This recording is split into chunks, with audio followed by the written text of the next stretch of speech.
नमस्कार मेरे प्यारे साथियों, कैसे हैं आप सब लोग। स्वागत है आपका इस YouTube चैनल पर। हम लोग आज हिंदी का बहुत ही इंटरेस्टिंग टॉपिक कवर करेंगे, विशेषण, जिसको अंग्रेजी में बोलते हैं एडजेक्टिव।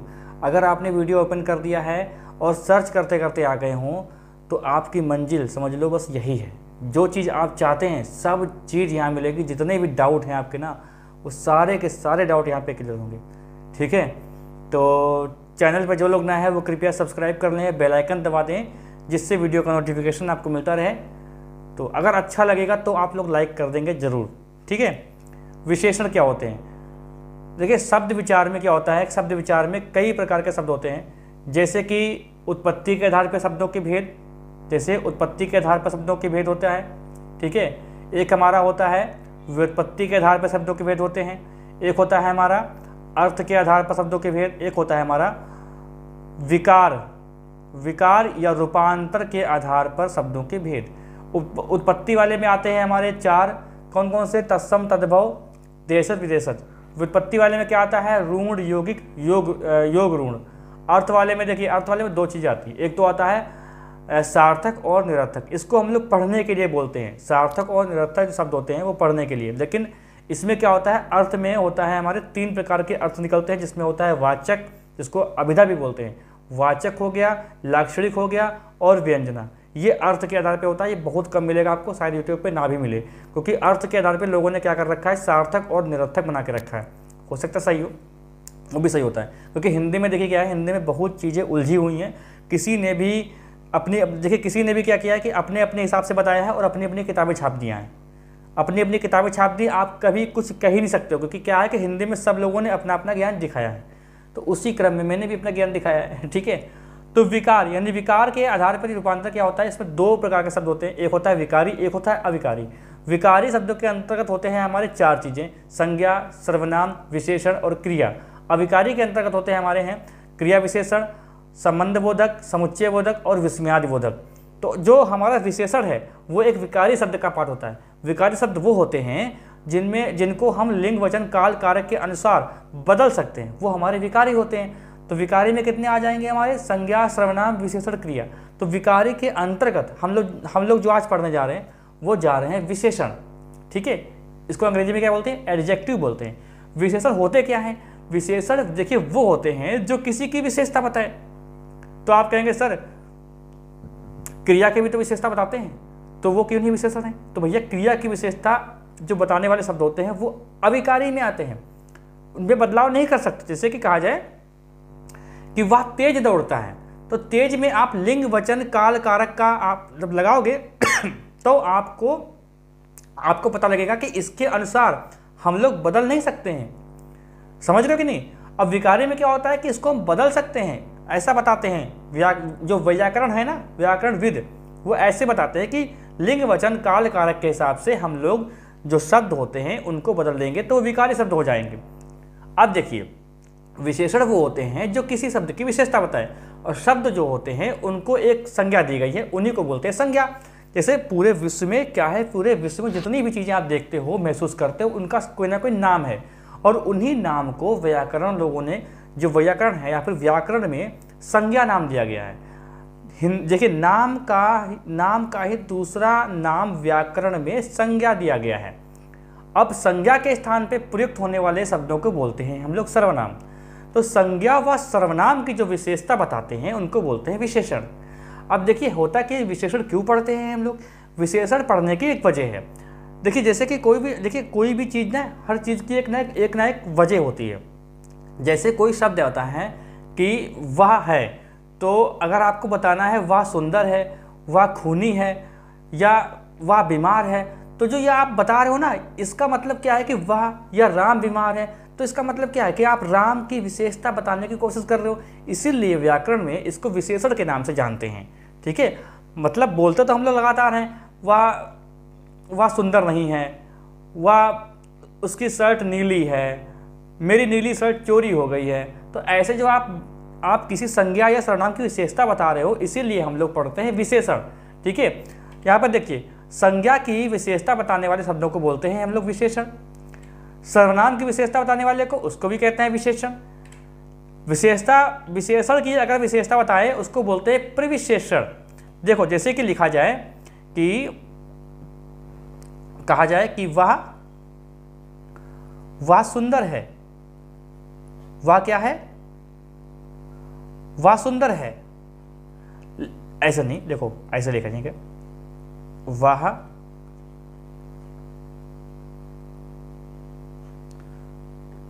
ऐसा नहीं, सॉरी वह ऐसे, वह सुंदर है। तो सुंदर हमारा क्या है, सुंदर हमारा विशेषण है, वो सर्वनाम की। अब यहाँ पर वाह की जगह आप लिख लो राम, लिख लो राम हो चाहे वाह हो, राम या वाह बहुत सुंदर है। राम क्या है, सुंदर है। तो सुंदर हमारा क्या है, एक राम की, यानी राम या वाह। राम क्या हो गया, संज्ञा हो गया, वाह हो गया सर्वनाम। तो इसकी विशेषता क्या है, सुंदर है। तो सुंदर हमारा क्या है, विशेषण है। और प्रविशेषण क्या होता है, जो विशेषण की विशेषता बताते हैं। जैसे कि लिखा जाए यहां पर बहुत, राम या वाह बहुत सुंदर है। अब बहुत यहां पे क्या आ जाएगा, यहां पर बहुत जो है ना हमारा, यही है प्रविशेषण। यह हमारा क्या है, प्रविशेषण है। ठीक है, देखो अब क्रिया की विशेषता बताने वाले को, इसको बोलते हैं भाई क्रिया विशेषण। ये हमारा अव्यय होता है, यानी ये अवकारी शब्द होते हैं, अविकारी, उनका पार्ट होता है ये क्रिया विशेषण। अच्छा देखो, जैसे कहा जाए कि वह तेज दौड़ता है। अब दौड़ने की विशेषता क्या है कि तेज है। वह तेज दौड़ता है, वह बहुत पढ़ता है। तो ये क्या हो जाएगा हमारा, बहुतों। देखिए बहुत का बहुतों नहीं होता है, बहुत ही नहीं होता है, बदल नहीं सकते हम लोग ना, तो ये अविकारी होता है। देखो जैसे अब यहाँ परिभाषा देखो क्या लिखी है, वह विकारी शब्द जो संज्ञा व सर्वनाम की विशेषता बताते हों उसे कहते हैं विशेषण। वह विकारी शब्द जो संज्ञा व सर्वनाम की विशेषता बताते हों उन्हें कहते हैं विशेषण। और इस विशेषण बिंदु में कुछ परिभाषित शब्द भी होते हैं। जैसे विशेष क्या होता है, विशेषक क्या होता है, समझो। जैसे ये कहा जाए कि नीला गुलाब, मिट जा भाई, नीला, अरे ये क्या हो गया भाई, ये भाई थोड़ा डिस्टर्ब हो रहा है। नीला गुलाब। अब गुलाब देखो हमारा संज्ञा है, ठीक है, और नीला क्या है, विशेषण। क्योंकि देखिए रंग, संख्या, ये क्या होते हैं, विशेषण होते हैं। अब यहाँ पर ये कह रहा है कि विशेष, तो जो हमारा संज्ञा व सर्वनाम होता है वही होता है विशेष।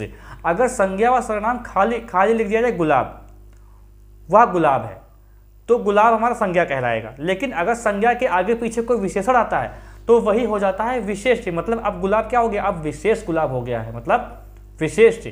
अब जो विशेषक होता है जिससे विशेषता बताई जाए, नीले रंग से विशेषता बताई जा रही है, तब इसको कहते हैं हम लोग विशेषक। और गुलाब हमारा क्या है, ये हमारा हो जाता है विशेष से हो जाता है। समझ गए कि नहीं? ठीक है, आगे चलते हैं। अब ये तो जानते हैं प्रविशेषण किसे कहते हैं। विशेषण के कार्य देखो क्या होते हैं। जैसे किसी की विशेषता बताना, जैसे राहुल बीमार है, ये किसी की क्या है, विशेषता है। हीनता बतलाना, जैसे ये कैसे हो गया भाई, देखो इनको काटना है, इसको काटना है। देखो हीनता बतलाना जैसे कि कहा जाए विशेषता, जैसे कि राहुल स्वस्थ है, राहुल स्वस्थ, ये क्या है, एक विशेषता हो गई। हीनता मतलब राहुल, जिसे कहा जाए राहुल खूनी है, राहुल खूनी है, यह क्या हो जाएगा हमारा, ये एक हीनता बतला रहा है। जैसे अर्थ सीमित कर रहे हैं, बहुत सारे लोग खेल रहे हैं, मान लीजिए बहुत सारे लोग खेल रहे हैं, क्रिकेट भी खेल रहे हैं, हॉकी भी खेल रहे हैं, फुटबॉल भी खेल रहे हैं। आपने कहा वो खेलते हुए बच्चे तो वही हैं ही। आपने कहा कौन सा गेम खेलते हुए, तो आपसे पूछा कि कौन सा खेलते हुए बच्चे, तो आपने कहा हॉकी खेलते हुए बच्चे। तो आपने क्या किया, आपने इसका अर्थ सीमित कर दिया। यही काम है विशेषण का। संख्या का बोध, यानी 11 खिलाड़ी, कितने खिलाड़ी, 11 खिलाड़ी, ये संख्या का बोध हो रहा है। मात्रा का बतलाना, मतलब 10 किलो आलू, ये सब क्या है, ये हमारे विशेषण के कार्य होते हैं। ये हमारे क्या है, विशेषण के कार्य हैं। ठीक है, चलिए यहाँ पर क्या करेंगे, राहुल स्वस्थ है, यहाँ पर करेंगे राहुल खूनी है। ठीक है, ये गलत लिखा हुआ है। चलिए विशेषण के भेद देखिए। विशेषण के भेद, अगर विशेषण का वर्गीकरण करते हैं, अगर विशेषण का हम लोग वर्गीकरण करें तो कैसे करेंगे। एक तो हमारा आएगा प्रयोग के आधार पर, प्रयोग के आधार पर, या आपसे पूछेगा कि विशेषण की संख्या कितनी होती है। मूलतः विशेषण, तो इसको हम लोग कहते हैं, ये होते हैं हमारे 4। फिर आता है आपका स्थान के आधार पर, स्थान के आधार पर ये हमारा होता है 2। और एक आता है हमारा अवस्था के आधार पर, अवस्था या कह सकते हैं तुलना, तुलना भी कहते हैं, तुलना के आधार पर।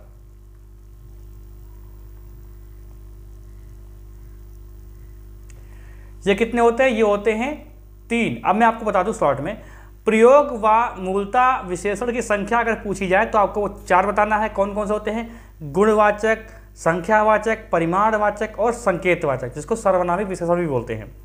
स्थान के आधार पर, जिसमें हम लोग छांटना होता है हमको, उद्देश्य विशेषण और विधेय विशेषण, ये स्थान के आधार पर हो जाएंगे। अवस्था या तुलना के आधार पर, जिसमें हम तुलना करते हैं, जैसे कि मूलावस्था, उत्तरावस्था और उत्तमावस्था।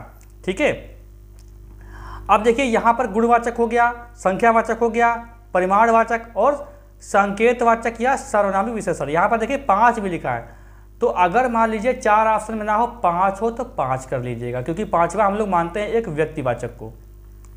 व्यक्तिवाचक जैसे आपसे कहा, कोई किसी ने कहा कि लोग, आपने कहा लोग तो संज्ञा हो गई, ठीक है भाई, कहा लखनवी लोग, तो लखनवी लोग अगर आपका कह दिया जाए तो लखनवी क्या लगाओगे बताओ, इसमें से किसी का पहचान बन रहा है। आपने क्या किया, लोगों की विशेषता बता दी, लखनवी लोग या भारतीय लोग, तो आपने कहा भारतीय लोग, लोग क्या है, संज्ञा, और संज्ञा की विशेषता बताने वाले को कहते हैं विशेषण।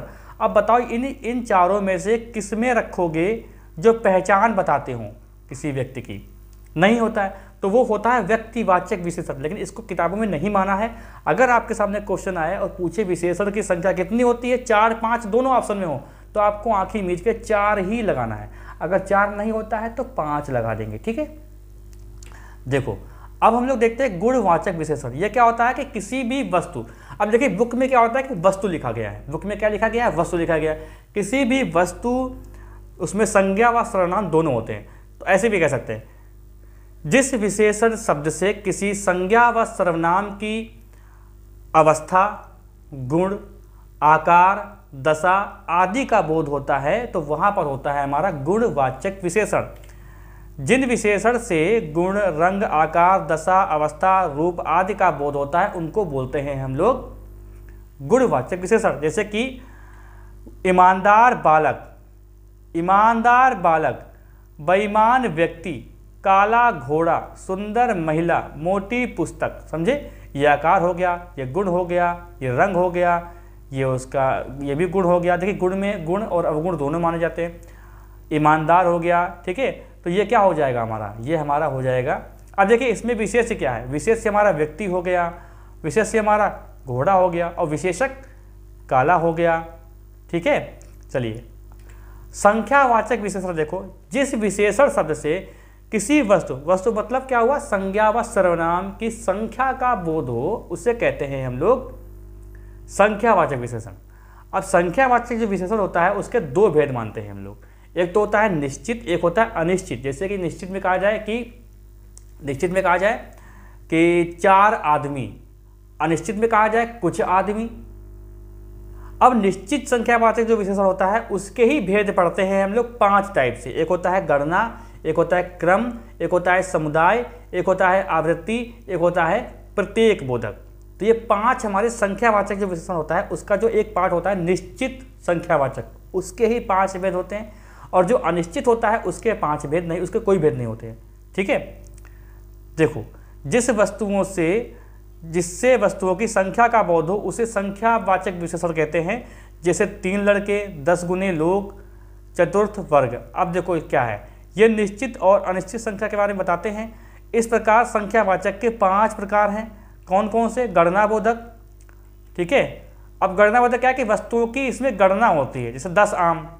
क्रमबोधक, तो इसमें क्या है, क्रम के अनुसार गणना होती है, जैसे कि लिखा जाए दूसरी शादी, तीसरा लड़का। आवृत्ति बोधक, एक वस्तु का दूसरी वस्तु से अधिक अनुपात बताता है, जैसे 10 गुना धन। समुदाय बोधक, संख्या के समुदाय का बोध होता है, जैसे कि तीनों जुआरी, सातों कुत्ते। प्रत्येक बोधक या अनेक वस्तुओं में हर एक का बोध कराता है, जैसे कि प्रत्येक व्यक्ति। अब मैं आपको अच्छे से बताऊँ यहाँ पे क्या है। जैसे हम क्या करते हैं, हम यहाँ पर आम को ही लेते हैं, ठीक है, हम यहाँ पर आम को ही लेंगे और किसी को नहीं लेंगे।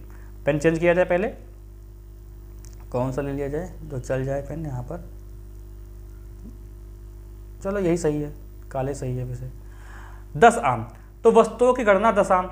अगर ये क्रम में लगाएं तो जैसे मान लीजिए कि आपके सामने लाइन से 150 रखे हों आम, तो आपसे क्रम बताए पूछेगा कौन सा आम, तो आप कहेंगे 10वां आम, कहेंगे आप 10वां आम, 10वां आम, ऐसे। अब देखिए आवृत्ति बोधक क्या है कि एक व्यक्ति का दूसरे व्यक्ति से अधिक का अनुपात। मतलब आप क्या कह सकते हैं कि अगर आपके पास एक आम है तो मैं कह रहा हूँ कि 10 गुना आम। मैंने क्या कहा, 10 गुना आम। मैं आम को ही लेकर चल रहा हूँ ताकि समझ में आपको अच्छे से आए, आम को लेकर 10 गुना आम। अब यही कहा जाए कि 10 आम, इसमें क्या हो जाएगा, 10, संख्या के समुदाय का बोध करा देगा, तो 10 आम हो जाएगा ये। और अनेक मतलब क्या हो जाएगा, प्रत्येक आम। यहाँ पे क्या कह सकते हैं हम लोग, प्रत्येक आम, ये हो जाएगा हमारा प्रत्येक आम, ठीक है। तो अब संख्या देखिए इतना डिटेल में आपसे नहीं पूछेगा, आपसे पूछता है कि 10 गुना आम कौन सा विशेषण है, संख्यावाचक, परिमाणवाचक या गुणवाचक या संकेतवाचक, तो आपको लगा देना है आराम से। ये बात देखिए, अगर आपको समझ में कुछ नहीं आ रहा है तो आप लोग एक पॉइंट को उस कमेंट बॉक्स में लिख देंगे। टेलीग्राम पर इसकी वीडियो PDF मिल जाएगी, टेलीग्राम को आप ज्वाइन कर लें, ठीक है, उसका लिंक इसी वीडियो के डिस्क्रिप्शन में है। परिमाणवाचक देखो, जो शब्द किसी वस्तु के परिमाण का बोध कराता है उसे परिमाणवाचक विशेषण कहते हैं। इसके 2 भेद होते हैं, एक होता है निश्चित वाचक, या वस्तुओं के सटीक परिमाण का बोध कराता है, एक होता है अनिश्चित परिमाणवाचक, या वस्तुओं के सटीक परिमाण का बोध नहीं कराता है। जैसे कहा जाए 10 किलो सेब, इसमें क्या होता है, परिमाणवाचक में क्या होता है कि नाप तोल वाली वस्तुएं आती हैं जिससे हमें परिमाप ज्ञात करना हो, वो वाली वस्तुएं नाप तोल वाली वस्तु आती हैं। जैसे इसमें निश्चित क्या हो गया, आप कभी किसी के घर गए, आपने कहा थोड़ी शक्कर दे दो, लेकिन दुकान पे आप जाते हैं तो वहाँ पे थोड़ी नहीं लगाते, वहाँ पे कहते हैं, वहाँ तो कहते हैं 250 ग्राम दे दो या 1 किलो दे दो। अब यहाँ पर आप गिन नहीं सकते हो, जैसे कि यहाँ पर कहा गया है कि 10 किलो सेब दे दो, तो यहाँ पर किलोग्राम, ठीक है, मिलीग्राम या मीटर, किलोमीटर लगा होगा, तो वहाँ पर आपका हो जाता है परिमाणवाचक, क्योंकि इसके हम लोग परिमाण ज्ञात करते हैं। अब यहाँ पर देखो, जैसे कहा जाए 10 लीटर दूध, 10 लीटर दूध, और यहाँ पर आप क्या कह सकते हो, थोड़ा दूध, क्योंकि हमें इसका निश्चित परिमाण नहीं पता है, थोड़ा दूध, ठीक है, थोड़ा दूध। एक बात हो, जैसे कि कहा जाए कि थोड़ा कपड़ा, थोड़ा कपड़ा, ठीक है ना, थोड़ा कपड़ा। अब देखिए कपड़े आएगा हमारा संख्यावाचक में, क्योंकि कपड़े को हम लोग गिन सकते हैं कितने जोड़ी कपड़े रखे हैं, लेकिन कपड़ा पड़ा हुआ है, थोड़ा कपड़ा, ज़्यादा कपड़ा, हमें पता ही नहीं कितना कपड़ा, थोड़ा कपड़ा बस। तो इसका मतलब क्या हो जाएगा हमारा, अनिश्चित वाचक परिमाणवाचक, अनिश्चित परिमाणवाचक विशेषण हो जाएगा। अब देखते हैं हम लोग सार्वनामिक या संकेतवाचक विशेषण। देखिए इसमें क्या होता है कि जब सर्वनाम किसी विशेषण की भांति काम करने लगता है तो वहाँ पर होता है सार्वनामिक विशेषण। जब कोई सर्वनाम विशेषण की भांति काम करने लगता है तो उसको कहते हैं सार्वनामिक विशेषण, और ये संकेत कर रहा होता है, संज्ञा व सर्वनाम की तरफ संकेत करता है, इसलिए इसको हम लोग संकेतवाचक सर्वनाम भी कहते हैं। देखो क्या कहता है, जो सर्वनाम शब्द विशेषण की भांति प्रयुक्त होते हैं उन्हें सार्वनामिक विशेषण कहते हैं। इसके 4 भेद हैं, ठीक है, कौन कौन से हैं हमारे, निश्चयवाचक, अनिश्चयवाचक और संबंधवाचक और प्रश्नवाचक, ठीक है, ये हमारे 4 इसके भेद होते हैं। आप लोगों ने शायद भेद ना पढ़े हो, मैंने भेद देखे हैं तो मैंने लिखा दिया आपको, ठीक है। अब देखो यहाँ पर कैसे होगा, जैसे कि कहा जाए निश्चयवाचक, निश्चयवाचक मतलब कैसा कि जैसे कहा जाए यह घर मेरा है, तो क्या है, घर की ओर कह रहा है यह। अब यह किसमें आता है, यह आता है हमारा किसमें, सर्वनाम में, तो यह घर मेरा है। अच्छा यहाँ पर एक बात है कि यहाँ पर कौन सा सर्वनाम है, निश्चयवाचक सर्वनाम है, ये जानते हैं हम लोग, तो वही हिसाब से यहाँ पर क्या हो गया, निश्चयवाचक विशेषण हो गया हमारा सर्वनामिक विशेषण। तो यह घर मेरा मतलब निश्चय कर दिया। अब जैसे यहाँ पर लिखा जाए कि अनिश्चय मतलब कि यहाँ पर कहा जाए कि मुझे कोई किताब खरीदनी है, मुझे कोई किताब खरीदनी है। अब यहाँ पर कोई किताब, अब यहाँ पर देखिए दो सर्वनाम है, तो आप जानते हो कि हम लोग विशेषण के अंतर्गत पढ़ रहे हैं। तो विशेषण मतलब क्या, किसी की विशेषता बताएगा। अब मुझे तो किसी की विशेषता बता नहीं रहा, तो यहाँ पर क्या है, ये है कोई, कोई कौन, किताब। तो किताब की ओर संकेत कर रहा है कोई। अब कोई क्या है, कौन, कोई, कुछ, ये क्या होता है, कौन, कोई, कुछ, क्या, ये क्या है, सर्वनाम होता है। तो किताब से पहले लगा हुआ है, यानी किताब की विशेषता बता रहा है। तो मुझे कोई किताब खरीदनी, ये संकेत हो रहा है, ये सार्वनामिक विशेषण है। संबंध में देखा जाए, अगर लिखे हम लोग कि मेरा भाई चोर है, तो मेरा भाई चोर है, तो यहाँ पर मेरा भाई, ठीक है, मेरा मेरी क्या सर्वनाम होता है, तो भाई को और संकेत कर रहा है, तो ये हो गया हमारा संबंधवाचक। और प्रश्नवाचक में इसे कहा जाए कि कौन सा मोबाइल खरीदोगे, कौन सा मोबाइल खरीदोगे। तो इसका मतलब क्या हुआ, कौन सा मोबाइल खरीदोगे, तो मोबाइल से पहले क्या आ रहा है, कौन सा, तो मोबाइल की आप विशेषता बता रहे हो कौन सा, तो ये क्या है, अब कौन क्या होता है, हमारा सर्वनाम होता है, तो ये हो जाएगा हमारा सर्वनामिक विशेषण। तो आपका विशेषण पूरा कंप्लीट होता है। अभी देखो, अब आते हैं हम लोग विशेषण की अवस्था, मूलावस्था, उत्तरावस्था और उत्तमावस्था। मूलावस्था क्या होता है कि अन्य संज्ञा व सर्वनाम से कोई तुलना नहीं होती है इसकी, ठीक है। जैसे वह सुंदर है, वह सुंदर, तो वह सुंदर है, बस, किसी से तुलना नहीं करी। उत्तरावस्था में क्या होता है कि दो संज्ञा व सर्वनाम के बीच में तुलना की जाती है, ठीक है। अब इसको बनाने के लिए क्या करते हैं, अगर आपको क्या करना है, सुंदर, अब सुंदर में क्या करना है, आपको उत्तरावस्था बनानी है। जैसे कोई भी शब्द है, कोई विशेषण है, उसको आप उत्तरावस्था में जब बनाएंगे ना, तो जैसे कि लिखा जाए लघु, लघु, तो लघु से पहले या तो आप से लगा लो या आप लगा लो तर, ये नियम होता है, ठीक है। जैसे उच्च क्या है, उच्च एक मूलावस्था है, और लेकिन उच्चतर क्या है, एक उत्तरावस्था है। उत्तमावस्था क्या होती है कि एक से तुलना सभी से कर दी जाए। इस अवस्था को भी बनाने के लिए दो तरीके होते हैं, एक तो होता है हमारा सबसे जोड़ दो या फिर बाद में प्रत्यय जोड़ दो, तम, ठीक है। जैसे उच्च हमारी मूल अवस्था है, लेकिन सबसे उच्च है या क्या, उच्चतम क्या है, हमारी उत्तमावस्था है, ठीक है। यहाँ पर देखिए क्या होता है कि आपको वाक्य देता है और पूछता है कि विशेषण की कौन सी अवस्था है। तो आप ये जान लेना कि जब किसी ऐसा शब्द लिखेगा तो उसमें क्या होगा, किसी से तुलना नहीं कर देंगे। अब दो लोगों के बीच में तुलना की जाएगी तो उसको उत्तरावस्था बोलते हैं, सबसे कर दी जाएगी तो उसको उत्तमावस्था बोलते हैं। ये बहुत ही कॉम्प्लिकेटेड नहीं है, मज़ा इसमें आएगा। उद्देश्य विशेषण और विधेय विशेषण में, इसमें क्या होता है कि आपके सामने एक वाक्य लिखा होता है पूरा, और पूछता है कि इनमें से बहुत सारा लंबा वाक्य होगा, उसमें उसमें विशेषण होंगे, क्रिया विशेषण होगा, संज्ञा होगा, सर्वनाम होगा, और पूछ लेता है कि इसमें से उद्देश्य विशेषण कौन है, या पूछता है इसमें से विधेय विशेषण कौन सा है, ऐसे पूछता है क्वेश्चन।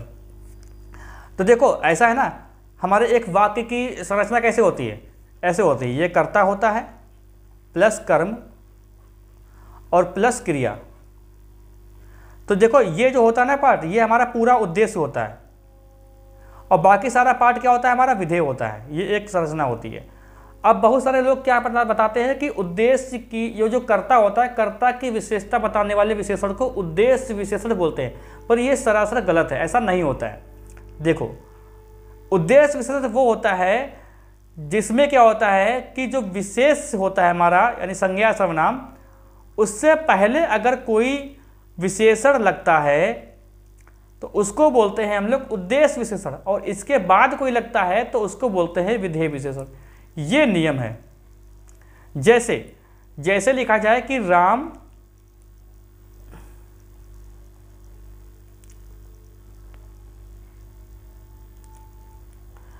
जैसे लिखा जाए बुद्धिमान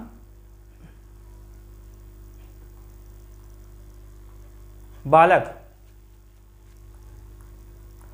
पढ़ रहा है, तो ये जो बुद्धिमान है ना, बुद्धिमान वाला विशेषण होता है। देखिए विशेषण पहचानने की तरीका ये होता है कि विशेषण पे जो है वो संज्ञा व सर्वनाम होगा जिस पे विशेषण डिपेंड कर रहा होगा। आसपास देखना कि संज्ञा व सर्वनाम लगा होगा, और उस संज्ञा व सर्वनाम को हटा दोगे ना तो मज़ा नहीं आएगा, ठीक है। जैसे कि लिखा, हटा दो बालक को, संज्ञा को हटा दो, बुद्धिमान पढ़ रहा है, एक समझ में नहीं आ रहा बुद्धिमान कौन है भाई, लड़का है लड़की क्या है, ठीक है। तो यहाँ पर कोई भी संज्ञा सर्वनाम होगा उसके आसपास अगर कोई शब्द होगा ना, उसको बना के देखेंगे तो पता लग जाएगा कि वो विशेषण है। तो बुद्धिमान, बुद्धिमानी हमारा एक भाववाचक संज्ञा हो जाएगा। बुद्धिमानी, बुद्धिमान हमारा क्या होता है, एक हमारा विशेषण है। अब ये बालक संज्ञा है और संज्ञा से पहले लग गया है, संज्ञा से यानी विशेष से पहले लगा है विशेषण। इसका मतलब ये क्या है, ये उद्देश्य विशेषण है। अब जिससे यही कहा जाए कि बालक, बालक जो है बुद्धिमान है। अब यहां पर ये जो बुद्धिमान देख रहे हो ना, ये हमारा होता है विधेय। अब जो लोग कहते हैं ना कि कर्ता की विशेषता बताने वालों को कहते हैं उद्देश्य विशेषण, तो यहां पर भी तो कर्ता की विशेषता बता रहा है भाई, लेकिन ये उद्देश्य नहीं है, विधेय विशेषण है। चलिए अब यहां पर मैं आपको बहुत सारी चीजें बताता हूं, बहुत सारे वाक्य हैं यहां पर। देखो जैसे यह बड़ा घर है, मैंने एक जहरीला सांप देखा, हमें मूर्ख व्यक्ति से दूर रहना चाहिए। अब देखो यहाँ से कोई मतलब नहीं है। संज्ञा कहाँ है, संज्ञा हमारी ये है घर, विशेष्य हमारा ये है, और विशेष्य की विशेषता को बता रहा है। बड़ा, बड़ा हमारा विशेषण होता है, यानी सांप, सांप हमारा क्या है, एक संज्ञा है, ठीक है, और जातिवाचक संज्ञा है। सांप में कई सारे सांप आते हैं, और उसमें क्या है, ये जहरीला, जहरीला क्या है, एक विशेषण है। तो सांप की विशेषता बताने वाला जो शब्द है वो पहले लगा है, जो हमारा विशेष है उससे पहले लगा। इसका मतलब ये उद्देश्य विशेषण हो गया। हमें मूर्ख व्यक्ति से, व्यक्ति कैसा है, व्यक्ति एक संज्ञा है, और संज्ञा से पहले जो लगा है वो लगा है विशेषण। तो ये हमारा क्या, ये हमारा जो हो जाएगा, ये हमारा हो जाएगा उद्देश्य विशेषण।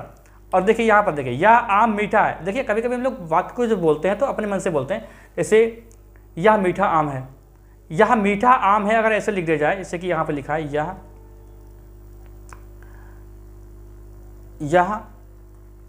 मीठा, यह मीठा आम है, ऐसे भी बोलते हैं हम लोग, यह मीठा आम है, ठीक है।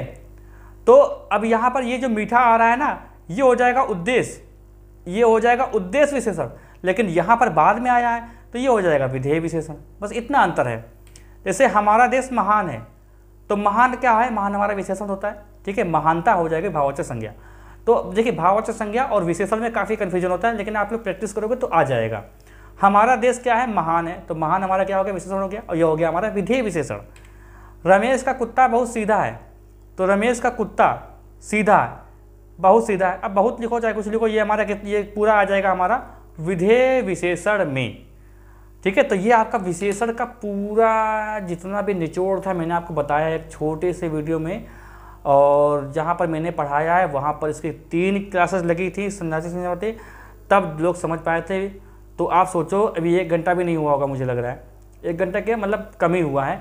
और जहाँ मैं पढ़ाता हूँ वहाँ पर इसको पढ़ाने में मुझे 3 दिन लगे थे, 3 क्लासेस लगी थी, तब जाके कवर हुआ ये समझाते कि समझ में आया कि नहीं आया, ठीक है।